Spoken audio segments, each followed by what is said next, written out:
Good morning children, this is Varuna Sharma and now you are watching Vivra classes.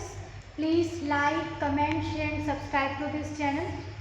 And बेटा अभी हम 11th class में हैं। 11th class में आज हम बहुत ही इंटरेस्टिंग टॉपिक लेकर आ रहे हैं और आज का हमारा इंटरेस्टिंग टॉपिक है इन्फ्लोरेसेंस। इन्फ्लोरेसेंस क्या है? हर किसी ने सुंदर सुंदर फ्लावर्स देखे होंगे और लगभग मेरे ख्याल से शायद ही कोई होगा जिसको फ्लावर से लगाव ना हो। हर किसी का कोई ना कोई फेवरेट फ्लावर भी होता है ना। फ्लावर्स जो है हर किसी को अपनी तरफ अट्रैक्ट भी करते हैं। तो देखो जो फ्लावर्स हैं, ग्रुप ऑफ फ्लावर्स को हम कहते हैं इन्फ्लोरेसेंस। सो इन्फ्लोरेसेंस क्या है? Group of flowers. अब आज हम जो इन्फ्लोरेसेंस टॉपिक आज हमने स्टार्ट किया है, थोड़ा सा इंट्रोडक्शन सेशन आज हम यहाँ से स्टार्ट करेंगे और फिर हम इन्फ्लोरेसेंस को डिटेल में अपना स्टडी भी करेंगे साथ साथ। तो देखिए इन्फ्लोरेसेंस आज हम साइंटिफिकली प्रॉपर स्टडी करने की कोशिश करेंगे कि साइंटिफिकली फ्लावर क्या है और एक ट्री के ऊपर, एक प्लांट के ऊपर, चाहे वो श्रब है, हर्ब है, एंजियोस्पर्म्स में तो फ्लावर आते हैं, सबके ऊपर फ्लावर प्रेजेंट होते हैं, वो एक इम्पॉर्टेंट फिनोमिना है उनका। तो वो जो फ्लावर फॉर्मेशन है उनका डिस्ट्रीब्यूशन क्या है, उसका अरेंजमेंट क्या है एक्सिस के ऊपर, वो सारा जो हम आज स्टडी करेंगे वो होगा इन्फ्लोरेसेंस। यानी इन्फ्लोरेसेंस एक्चुअल में क्या है? Scientifically arrangement and distribution of flower on the branch. किसी भी ब्रांच के ऊपर फ्लावर का जो अरेंजमेंट है, डिस्ट्रीब्यूशन है, दैट इज इन्फ्लोरेसेंस। फाइन। तो देखिए डेफिनेशन इन्फ्लोरेसेंस की, arrangement and distribution of flowers over A plant. किसी भी प्लांट में उसकी ब्रांचेस के ऊपर अरेंजमेंट यानी फ्लावर्स का अरेंजमेंट क्या है, उनका डिस्ट्रीब्यूशन क्या है, उसी को कहते हैं इन्फ्लोरेसेंस। अभी आपको लग रहा होगा कि फ्लावर्स का क्या अरेंजमेंट, क्या डिस्ट्रीब्यूशन, नहीं, एक पर्टिकुलर पैटर्न होता है फ्लावर्स का, उसी के अकॉर्डिंग वो एक ब्रांच के ऊपर अरेंज होंगे। और अभी जब जैसे जैसे हम स्टडी करते जाएंगे तब आपको भी हैरानी होगी कि इतना वेरिएशन हमने देखा हुआ है और हर किसी ने देखा है, ऐसा कोई हो ही नहीं सकता जिसने वेरिएशंस ना देखे हों। लेकिन अभी तक हम जनरली उनको सिर्फ फ्लावर तक ही सीमित थे, लेकिन जब आप जान जाएंगे कि पोजीशन क्या है, क्या अरेंजमेंट है, डिस्ट्रीब्यूशन किस तरीके से हो रहा है, तो बड़ा इंटरेस्ट आता है इनको स्टडी करने में। तो देखिए अब हम आ रहे हैं फ्लावर की तरफ, क्योंकि हम इन्फ्लोरेसेंस क्या है, it is group of flower. तो हम आएंगे पहले किसके ऊपर? फ्लावर के ऊपर। फ्लावर क्या है वो तो हम जाने। सो फ्लावर क्या है? Flower is the modified shoot. Flower is the modified shoot. और हम we can say inflorescence also the modified shoot जिसके ऊपर फ्लावर डेवलप होने। यानी इन्फ्लोरेसेंस एक ऐसा मॉडिफाइड स्टेम है जिसके ऊपर फ्लावर्स डेवलप होंगे, फ्लावर्स बियर होंगे, उसका काम है फ्लावर्स को बियर करना, या जिसके ऊपर फ्लावर डेवलप होंगे, दैट इज इन्फ्लोरेसेंस। अब देखिए ये जो हम कह रहे हैं मॉडिफाइड शूट, हमें ये प्रूव करना है कि शूट का मॉडिफिकेशन क्यों है। बिकॉज अब आप देखिए अगर आप फ्लावर लें, कोई भी विजिबल फ्लावर लेते जाएं, आपको पता है सबसे पहले हम शूट का एक कैरेक्टरिस्टिक फीचर स्टडी करते हैं। और शूट का कैरेक्टरिस्टिक फीचर क्या है? Presence of nodes and inter nodes. यानी अगर हम किसी को कह रहे हैं शूट तो उसके ऊपर nodes and internodes present होने चाहिए। अब नोड्स क्या है? बहुत अच्छा एग्जांपल वैसे तो घास में आपको मिलेगा, अदरवाइज गन्ना। आप ध्यान रखें, शुगर केन, गन्ने में आप देखते हैं कि इस टाइप से जो है लंबे लंबे जो है इस तरीके से स्टेम जो है डिवाइडेड, बीच बीच में ये गांठ आ जाती है, इसके ऊपर कई बार आइस भी देखने को मिल जाती है, ये है ना। और बाकी ये बीच का जो है एडिबल पार्ट आ जाता है। तो ये जो गांठ वाला पार्ट है ये तो है नोड और ये भी हो गया नोड। अब इस दो नोड के बीच का जो स्पेस है that is inter node. Fine. तो यहाँ पे तो ये नोड्स दिखाई दे रहे हैं, विजिबल है, क्यों? क्योंकि इंटर नोड काफ़ी लंबा है, हम इजीली पहचान लेते हैं। लेकिन फ्लावर के केस में क्या होता है कि कंडेंस्ड हो जाते हैं। कंडेंस्ड का मतलब इंटर नोड हो जाता है बहुत ज़्यादा छोटा और नोड्स एक दूसरे के ऊपर ओवरलैप कर, जैसे फर्स्ट नोड उसके ऊपर ये सेकेंड नोड, उसके ऊपर फिर थर्ड नोड, उसके ऊपर फिर फोर्थ, इस तरीके से। तो नोड लगभग आपस में चिपक जाते हैं और इंटर नोड जो है वो ना के बराबर होता है, एब्सेंट हो जाता है। इसलिए हम कह सकते हैं inflorescence is the modified shoot to bear flowers, and flowers are also the modification of stem. वहाँ पर भी nodes and internodes present होते हैं। समझ में आ गई बात? अब देखिए हम थोड़ी सी टर्म्स कर रहे हैं। पेडंकल, पेडंकल क्या है? Peduncle is the axis of inflorescence, एक पूरा एक्सिस जिसके ऊपर फ्लावर्स बियर होंगे। फॉर एग्जांपल ये एक एक्सिस है, ये एक एक्सिस है और इसके ऊपर जो है ये फ्लावर डेवलप हो रही है, फ्लावर डेवलप हो रही है। ये जो फ्लावर डेवलप हो रही है, ये जो एक्सिस जिसके ऊपर फ्लावर डेवलप हो रहे हैं, that is peduncle. Fine. Next है रिसेप्टेकल। अब रिसेप्टेकल के लिए हमको थोड़ा सा ध्यान रखना पड़ेगा कि रिसेप्टेकल क्या है, ठीक है, और जो है इसकी प्रेजेंस कहाँ है, क्या है, वो हमें थोड़ा सा ध्यान रखना पड़ेगा। तो देखिए क्या होगा कि पेडंकल जो है अगर हम ले तो ये जो है फ्लावर में जैसे थैलेमस हो गया ये वाला पार्ट, ठीक है, थैलेमस, और इसके बाद इसके ऊपर आ जाता है ये ओवरी वाला पार्ट, है ना। इसके साथ ही यहाँ से अराइज हो जाते हैं स्टैमेंस वगैरह, साथ साथ पेटल्स यहाँ से अराइज होते हैं, सेपल अराइज होते हैं। तो जो पेडंकल पार्ट होगा, पेडंकल क्या होगा, ये एक्सिस ऑफ इन्फ्लोरेसेंस होगा जिसके ऊपर प्रेजेंट होगा इन्फ्लोरेसेंस है, तो जिसके ऊपर फ्लावर्स डेवलप हो रहे हैं। अब देखो ये वाला जो हमारा पार्ट है ये है थैलेमस, ये है थैलेमस। थैलेमस एक बास्केट लाइक स्ट्रक्चर कह सकते हैं या एक बेस कह सकते हैं जिसके ऊपर फ्लोरल लीव्स अराइज हो रही, सारी फ्लोरल लीव्स अराइज हो रही है वहाँ से। और अगर हम इन फ्लोरल लीव्स को तोड़ दें, एक एक करके निकाल के चल जाएं, तो आप देखेंगे ये इतना स्मूथ नहीं जितना डायग्राम में बनाया गया है। आप देखेंगे तो ये इस टाइप से, इसमें इस टाइप से कर्व्स आएंगे, ये वाले जो कर्व, इस टाइप से आपको निशान मार्क्स देखिए, ये जो मार्क्स यहाँ पर मिलेंगे यही तो इन नोड्स होंगे। और इंटर नोड्स क्योंकि यहाँ पर बिल्कुल कंडेंस्ड हो गए हैं, तो ये बिल्कुल हमें इस टाइप से गांठ सी नजर आएंगे। आप हाथ इसके ऊपर लगाएंगे तो छोटे छोटे जो है मार्जिन्स आपको दिखाई देंगे, जिससे हमें आइडिया लगेगा कि ये जो रीजन होगा यही नोड्स रीजन होगा। फाइन।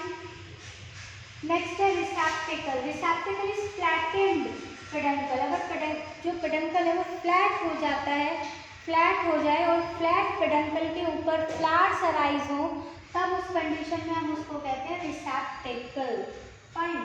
इसमें एग्जांपल है सनफ्लावर, ज़ीनिया, इनमें प्रेजेंट होता है फ्लावर। देखिए अब हम प्रॉपर आ रहे हैं फ्लावर के ऊपर। अभी हमने इन्फ्लोरेसेंस की बात की, हमने एक्सेस ऑफ इन्फ्लोरेसेंस की बात की, अब हम आ रहे हैं किसके ऊपर, हमारे फ्लावर। फ्लावर क्या है? तो फ्लावर अगर हम देखें तो flower is also modified stem. ये जो है हाईली कंडेंस्ड मॉडिफाइड स्टेम है। हाईली कंडेंस्ड इसलिए कि इंटर नोड बिल्कुल छोटे हो गए और नोड के ऊपर नोड चिपक गया, और मॉडिफाइड तो है ही स्टेम क्योंकि नोड्स और इंटर नोड्स प्रेजेंट है, इसका मतलब ये मॉडिफिकेशन किसका है, स्टेम का मॉडिफिकेशन है। फ्लावर का फंक्शन, इसका फंक्शन क्या है, इसका फंक्शन है रिप्रोडक्शन करना। फ्लावर का जो फंक्शन है वो रिप्रोडक्शन है। तो प्लांट के ऊपर जो रिप्रोडक्टिव ऑर्गन है दैट इज फ्लावर, इसका काम रिप्रोडक्शन का है, और ये वो सारे इम्पोर्टेंट पार्ट्स कैरी कर रहा है जो रिप्रोडक्शन के लिए एसेंशियल है।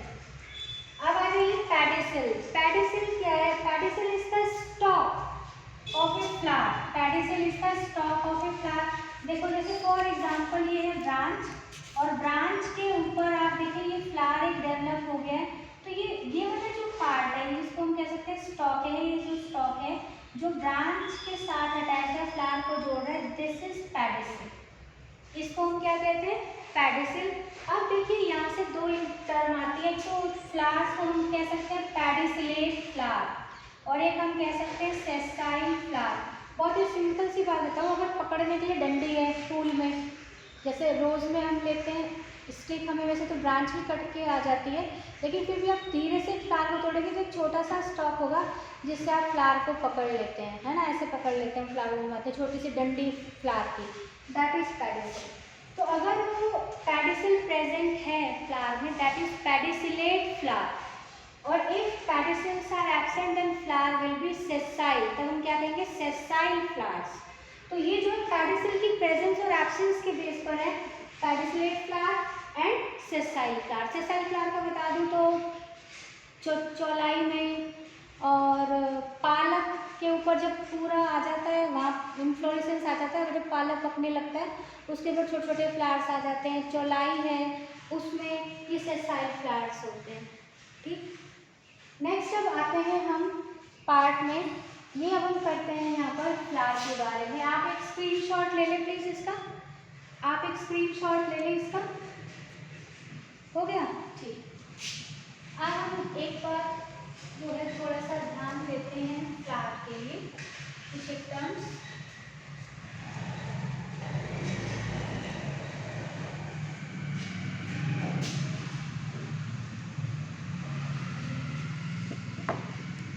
अब आप देखिए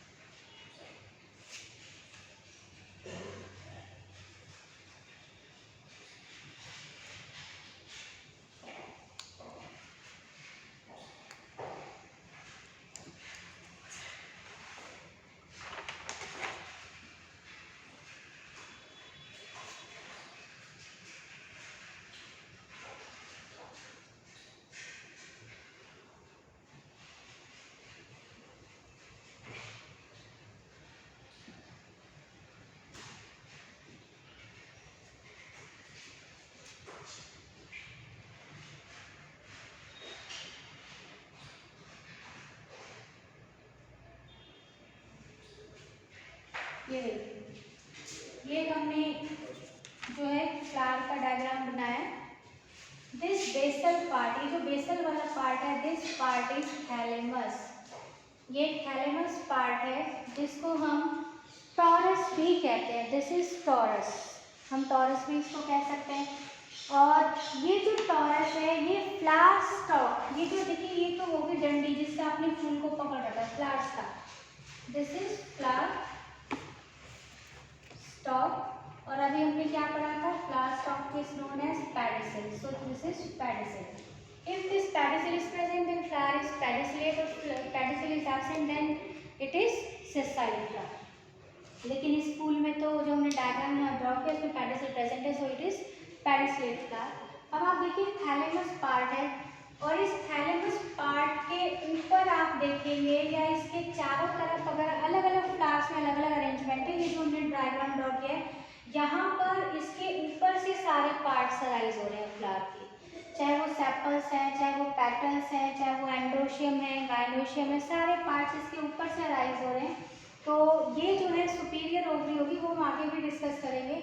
बट अभी क्या है कि जो थैलेमस है ये क्या है, upper swollen part of the flower stalk, यानी जो फ्लावर स्टॉक है उसके ऊपर का स्वलन पार्ट होगा। और यहाँ पर इस वाले पार्ट में ही नोड्स एंड इंटरनोड्स प्रेजेंट होते हैं, और वो भी कैसे, रिड्यूस्ड फॉर्म में, यानी यहीं पर प्रेजेंट होंगे रिड्यूस्ड क्या, नोड्स एंड इंटरनोड्स। और इनसे अराइज होंगे जो नोड्स और इंटरनोड्स होंगे, उनमें कर्व्स होंगे, उनसे ही अराइज होंगे दीज फ्लोरल पार्ट्स। अब देखिए floral leaves arise from nodes in words. आपने ध्यान करना है क्या, वर्ड्स, यानी थैलेमस के ऊपर जो नोड्स प्रेजेंट है वहां से ये फ्लोरल लीव्स सारी अराइज हो रही है। लेकिन वर्ल्ड का मतलब होता है घेरे में, फूल को आप लें तो घेरे में, गोलाई में प्रेजेंट होते हैं ना, दैट इज वर्ल्ड। वर्ल्ड में प्रेजेंट होंगे सारे के सारे फ्लोरल लीव्स। फाइन, अब देखिए सबसे नीचे आपका थैलेमस, उसके बाद यहाँ से हम ले तो ये आउटर मोस्ट वर्ल्ड होगा और ये होगा calyx. This is calyx, outer most world है जिसको हम सेपल, कॉमनली आपने अर्लियर क्लासेस में इसको पढ़ा होगा सेपल के नाम से, और कैलेक्स है तो इसको हम डिनोट करेंगे किससे, के से डिनोट करेंगे। अब ये जनरली आपने देखा होगा ग्रीन कलर के होते हैं, तो इनका फंक्शन क्या हो गया, फंक्शन आप ध्यान से पढ़े सुने, कि जब ये ग्रीन कलर के हैं तो फोटोसिंथेटिक तो है ही, क्योंकि क्लोरोफिल प्रेजेंट है, भाई वो अपना काम ज़रूर करेगा जहाँ पर भी प्रेजेंट होगा। साथ साथ आप रोज़ की जो कली होती है, बड है, उस पर ध्यान दें। क्या लंबे लंबे कितने बड़े बड़े से होते हैं ये ग्रीन कलर की लीव्स यानी सेपल्स, और बड कंडीशन में प्रोटेक्शन प्रोवाइड करा रहे हैं अपने अंदर के सारे वर्ल्ड्स के, क्योंकि कैलिक्स तो आउटर मोस्ट वर्ल्ड है, सबसे बाहर वाला वर्ल्ड। बड कंडीशन में हमें सबसे पहले यही दिखाई देगा, बाकी सारे लीव्स वगैरह सब अंदर बंद रहते हैं। तो outer most world is calyx, generally green colour. यहाँ पर अगर हम ले तो फोटोसिंथेटिक इनका काम हो गया। फोटोसिंथेसिस के साथ साथ जो सबसे इम्पॉर्टेंट है वो है protection in bud condition. Bud condition में ये प्रोटेक्शन प्रोवाइड कराएगा। क्लियर? नेक्स्ट पार्ट आप देखें, कोरोला। दिस इज ये वाला जो पार्ट है, जो सुंदर सुंदर कलरफुल लीव्स होती हैं वो होती हैं कोरोला। कोरोला जिनको अर्लियर क्लासेस में आपने पेटल्स के नाम से सुना होगा, and it is denoted by C. C से इसको डिनोट करते हैं, कैलिक्स को के से डिनोट करते हैं, इसको सी से डिनोट करते हैं। ये भी वर्ल्ड में अरेंज होते हैं और इनका नंबर सेपल्स हो चाहे पेटल्स हो, मीन्स कैलिक्स हो या कोरोला हो, इनके नंबर फिक्स होते हैं हर फ्लावर के अंदर। फाइन। अब ये जो कोरोला है ये ब्राइट कलर के होते हैं, सुंदर सुंदर कलर के। अब सुंदर कलर के हैं क्यों? क्योंकि इनको पॉलिनेशन के लिए एजेंट चाहिए, यानी पॉलिनेटर्स चाहिए। तो ये पॉलिनेशन के लिए अट्रैक्ट करते हैं इंसेक्ट्स को, बर्ड्स को, ह्यूमन बीइंग्स को या और एनिमल्स को, ताकि वो आए, अट्रैक्ट होकर आए और इनका काम कर जाए, पॉलिनेशन करवा जाए इनमें। फाइन। तो देखिए इनका काम क्या है कोरोला के बारे में। This is second most word. Unit of Corolla is petal. Brightly coloured होंगे क्योंकि इन्होंने क्या करना है, इंसेक्ट्स को अट्रैक्ट करना है पॉलिनेशन के लिए। और ये भी क्या है, बड कंडीशन में अपने से अंदर वाले पार्ट को प्रोटेक्शन कर रहे हैं। इनको प्रोटेक्ट कर रहे हैं बड कंडीशन में कैलिक्स, और ये प्रोटेक्ट कर रहे हैं अपने इनर वर्ल्ड को। और इनके अंदर जो वर्ल्ड प्रेजेंट होंगे वो अंदर वाले वर्ल्ड क्या, male and female reproductive parts. Fine. अब हम आते हैं थर्ड वर्ल्ड पर। फर्स्ट हो गया कैलिक्स, उसके ऊपर वाले नोड से अराइज होंगे कोरोला, उसके ऊपर वाले नोड से अराइज होगा थर्ड पार्ट, और वो थर्ड वर्ड क्या होगा, वो होगा एंड्रोशियम। एंड्रोशियम जिसको कॉमनली आपने अभी तक पढ़ा है स्टैमेन के नाम से। फाइन। और ये जो स्टैमेन है, ये मेल रिप्रोडक्टिव पार्ट है। अगर हम ले तो इसके इंपॉर्टेंट 2 पार्ट्स होते हैं। ये तो होगा लॉन्ग स्टेप जिसको हम फिलामेंट कहते हैं, और ये ऊपर होते हैं एंथर्स। फाइन। ये जो बेसल डिस्क, जो अपर पार्ट पे जो ये नॉब लाइक स्ट्रक्चर है, डिस्क लाइक स्ट्रक्चर है, दैट इज एंथर। एंथर के अंदर डेवलप होंगे पॉलन ग्रेन्स। इनके अंदर क्या डेवलप होते हैं, पॉलन ग्रेन्स। और पॉलन ग्रेन के अंदर डेवलप होता है मेल गैमीट। फाइन। और मेल गैमीट क्योंकि यहाँ पर डेवलप हो रहा है, देयरफॉर एंथर्स और स्टैमेन और स्टैमेन और androecium is the male reproductive part. It is the male reproductive part of flower. तो इसका काम क्या हो गया, मेल गैमीट प्रिपेयर करना, यानी रिप्रोडक्शन में डायरेक्टली इसका इन्वॉल्वमेंट होगा। Clear? And it is also known as microsporophyll. तो अब देखिए यहाँ से androecium is the third whorl. भाई सबसे पहले कैलिक्स है, फिर कोरोला है, फिर एंड्रोशियम है। It is the male reproductive organ. It is also known as stamen और माइक्रोस्पोरोफिल। माइक्रोस्पोरोफिल इसलिए क्योंकि माइक्रोस्पोर पॉलन ग्रेन का नाम है, और ऐसा स्ट्रक्चर जिसमें पॉलन ग्रेन डेवलप हो रहे हैं, मीन्स माइक्रोस्पोर्स डेवलप हो रहे हैं, दैट इज माइक्रोस्पोरोफिल। अब हम देखते हैं fourth part. Fourth part is the central part. ये वाला जो सेंट्रल पार्ट है, this central part is gynoecium. This is gynoecium. Gynoecium, और हम जो है इसको कार्पल पिस्टल भी कहते हैं। and it is the female reproductive part and it is denoted by capital G. It is also divided into three parts. Upper swollen part is stigma. This one long, this part, ये जो part है, this is long style, and basal part is ovary. So gynoecium is divided into three parts. Upper swollen part is stigma, then long style and then basal part is ovary. Ovary के अंदर present होता है egg, and egg is the female gamete. ये जो egg है ये female gamete होगा. तो gynoecium का अगर हम यहाँ पर लें तो इसके अकॉर्डिंग अगर आप देखें तो ये लास्ट वर्ल है, फोर्थ वर्ल है, सेंट्रल वर्ल है, and it is the female reproductive part also known as carpel, or unit of gynoecium is carpel, and it is also known as megasporophyll. megasporophyll इसलिए कि जो egg है, egg इसका दूसरा नाम megaspore भी है. फाइन. तो आज के हमने इस वीडियो में कवर करने की कोशिश की जनरल स्ट्रक्चर ऑफ फ्लावर.